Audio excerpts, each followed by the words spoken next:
رسم خوبی توجیکان در شب و روزهای عیدهای سنتی این عیادت خویش و تبار و از احوال احتیاجمندان باخبر شده آنها را تبریک نمودن است.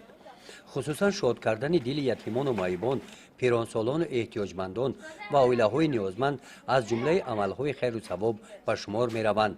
از این رو در پیروی به پیشوای ملت پرزیدنت جمهوری تاجیکستان محترم امامعلی رحمان از جانب نماینده حکومت کشور در ناحیه واسع با راهبلدی بخش کار با جوانان و ورزش به 20 نفر عائله‌های نیازمند کمک‌های یک وقته غذایی از قبیل ارد، روغن و برنج رسانیده شدند.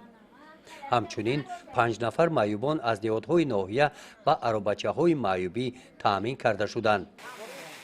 در این روز عمل دیگری نیک هم انجام داده شد.